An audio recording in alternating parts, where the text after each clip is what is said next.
आखिरकार भाई खुलासा हो ही गया कि 20 जुलाई को जंतर मंतर में जो भीड़ जुटी थी, उस भीड़ का अंतिम उद्देश्य देश के पूर्व शिक्षा मंत्री धर्मेंद्र प्रधान का इस्तीफा नहीं था।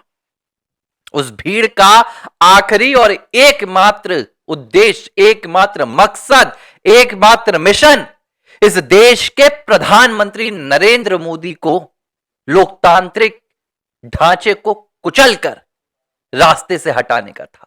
इस देश के प्रधानमंत्री नरेंद्र मोदी को ठोकने का था। और यह खुलासा उसी पक्ष से आया है। यह खुलासा वहीं से निकलकर आया है जिसने इस पूरे आंदोलन की पटकथा लिखी थी। क्या कहना चाह रहा हूं मैं और यह क्यों कहना चाह रहा हूं, और मुझे लगता है इस बात को वो लोग भी ध्यान से सुने जो अब तक लगातार सरकार के उस फैसले पर तालियां बजा रहे थे कि सरकार ने सभी को माफी दे दी, प्रधानमंत्री ने सभी को क्षमादान दे दिया। आर फॉर राष्ट्र को फटाफट सब्सक्राइब कर लीजिए। मेरे तमाम राष्ट्रवादी साथियों से विनती है, ज्यादा से ज्यादा लोगों तक चैनल को पहुंचाइए। अरविंद केजरीवाल, वो चेहरा जो इस पूरे जंतर मंतर के आंदोलन के पीछे का सबसे बड़ा मास्टरमाइंड बना रहा, वो चेहरा जिसके छर्रे अभिजीत दिपके, सौरभ दास, ध्रुव राठी, ये तमाम मिलकर इस पूरे आंदोलन को खड़ा कर रहे थे। एक फेक इंस्टाग्राम अकाउंट से लेकर जंतर मंतर पर बुलाई गई 2900 खूंखार अपराधियों की लिस्ट तक सब कुछ कहीं ना कहीं आम आदमी पार्टी से जुड़ा रहा। संजय सिंह, आतिशी, मनीष सिसोदिया, अरविंद केजरीवाल, ये वो चेहरे थे जो इस पूरे आंदोलन में आग को आग में घी डालने का काम करते रहे। पूरा आंदोलन खत्म हो गया, धर्मेंद्र प्रधान का इस्तीफा आ गया। जिन छात्रों ने बवाल काटा, जिन छात्रों ने प्रधानमंत्री नरेंद्र मोदी को गाली दी, जान से मारने की धमकियां दी, सेना को अपमानित किया, सबके खिलाफ जो मामले दर्ज थे वो मामले विड्रॉ कर ले गए। पीएम मोदी ने सबको क्षमादान दे दिया। ये सब करने के बाद अरविंद केजरीवाल सामने आए। अब अरविंद केजरीवाल ये अति उत्साह में बोल गए। अरविंद केजरीवाल ने ये जानबूझ के बोला, या अरविंद केजरीवाल अपने अंदर के भीतर के जो शैतान केजरीवाल का शैतान है, उस शैतान को भीतर रोकने से कहीं ना कहीं चूक गए। एक पॉडकास्ट चल रहा था, बीते दिन रिलीज हुआ और पॉडकास्ट में अरविंद केजरीवाल बात कर रहे थे। अरविंद केजरीवाल जो अर्बन नक्सली है, वो अरविंद केजरीवाल जो देश के भीतर अराजकता को पैदा करने का बार बार नाकाम प्रयास कर रहा है, वो अरविंद केजरीवाल कहता है कि आपको क्या लग रहा है जो 20 जुलाई को दिल्ली के जंतर मंतर पे हुआ, ये जो भीड़ वहां इकट्ठा हुई, जो नीट के नाम पर आंदोलन कर रही थी, क्या इसका उद्देश्य, क्या इसका मकसद धर्मेंद्र प्रधान का इस्तीफा था?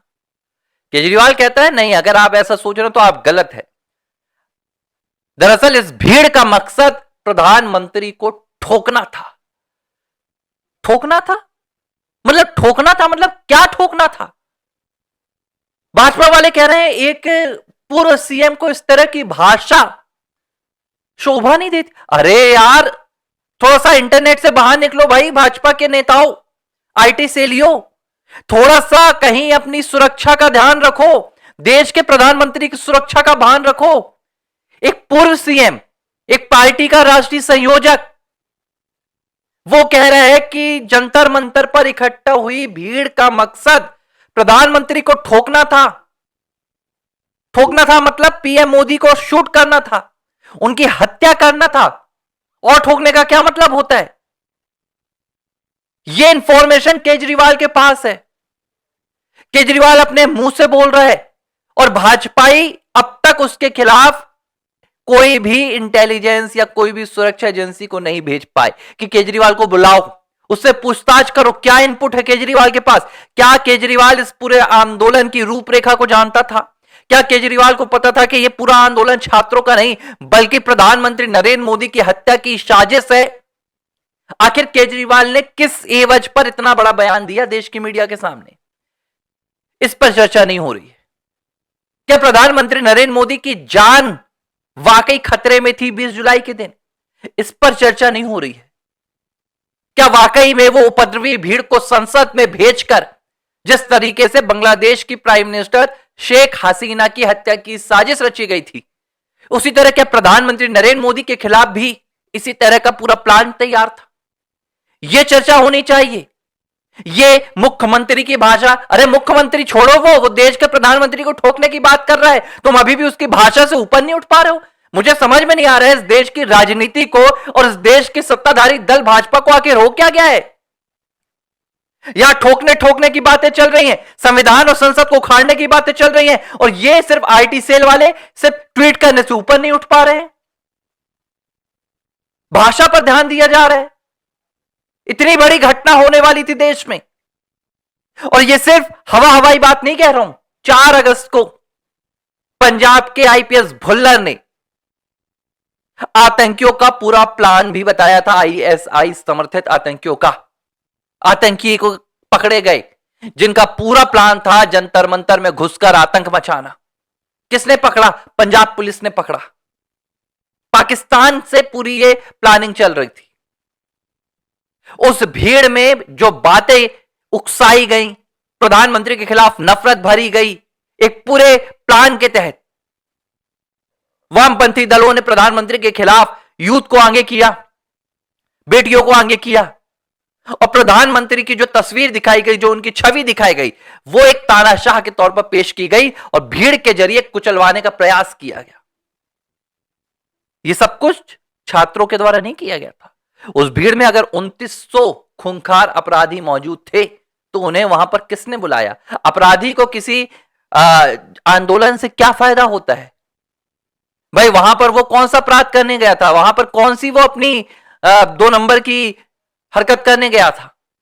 जाहिर सी बात है उसे वहां इनवाइट किया गया था। किसने किया था? बहुत सारे सवाल आ गए, और ये बातें मैं पहले से कह रहा हूं, मत माफ करो, मत छोड़ो, जांच करो किसने फंडिंग की, किसने वो रुचिका सिंह तक पैसे पहुंचाए, क्यों वो जंतर मंतर पहुंची, क्यों वो सीपी पहुंची, क्यों उसने पीएम को गाली दी, क्यों रिया अहीर जो मुंबई में क्या कहते हैं उसको छपरी गिरी कर रही है, वो जाकर बस रोकती है, वो वहां पर तस्वीर खिंचवाती है, क्यों इनको देश भर में राहुल गांधी 10 जनपद में बुला रहे हैं? बहुत बड़ी लिंक है इन सब के पीछे। इंस्टाग्राम से लेकर सोशल मीडिया से लेकर जबरदस्त फंडिंग का सैलाब बहा, लेकिन पता नहीं या तो सरकार करना नहीं चाह रही है या सरकार कर रही है हमें बता नहीं रही है। बहुत सारी चीजें हैं, लेकिन एक बात स्पष्ट हो गई है, 20 तारीख की घटना वाकई में देश के लिए बहुत बड़ी थी। 20 तारीख को इस देश के संविधान को, लोकतंत्र को, लोकतांत्रिक ढांचे को खत्म करने की पूरी तैयारी थी, लेकिन हमारे देश की सुरक्षा एजेंसीज ने, सेना ने, पुलिस ने, आरएएफ ने और तमाम सुरक्षा टुकड़ियों ने उस पूरी घटना को, उस पूरे प्लानिंग को, षड्यंत्र को खत्म कर दिया। आज देखिए झारखंड में 10 अगस्त को जो विधानसभा घेराव है उसे रोकने के लिए कटीली तारें तैयार की गई हैं। हेमंत सोरेन सरकार, कटीली तारें, लेकिन जंतर मंतर में आपको सिर्फ बैरिकेड्स देखे गए थे। मतलब सरकार पूरी तरीके से आश्वस्त थी कि हमें बल प्रयोग नहीं करना है, क्योंकि इनपुट थे सरकार के पास कि अगर बल प्रयोग होगा तो उस भीड़ को उकसाया जाएगा, भीड़ अगर बेकाबू हुई तो सुरक्षा व्यवस्था कहीं ना कहीं कटघरे में खड़ी होगी, और सुरक्षा व्यवस्था में चूक हुई तो वाकई में देश में बहुत भयंकर त्रासदी आ सकती थी। अब मुझे लगता है अगर अरविंद केजरीवाल को एक बार फिर से इंटेलिजेंस एजेंसीज उठाती हैं, सीबीआई उठाती है या कोई हमारी सुरक्षा टुकड़ी उठाती है और पूछताछ करती है कि किस एवज पर तुम ये बोल रहे हो, तो मुझे लगेगा ये काम सार्थक होगा। लेकिन अगर भाजपा के छुटभैया नेता जो सिर्फ सोशल मीडिया और ट्विटर पर खेलते रहते हैं, वो सिर्फ अरविंद केजरीवाल की भाषा की निंदा करेंगे, तो मुझे लगता है कि आने वाली कोई 20 अगस्त या कोई 20 सितंबर या कोई 20 अक्टूबर की तारीख फिर वही जंतर मंतर की घटना के लिए एक बार फिर से तैयार हो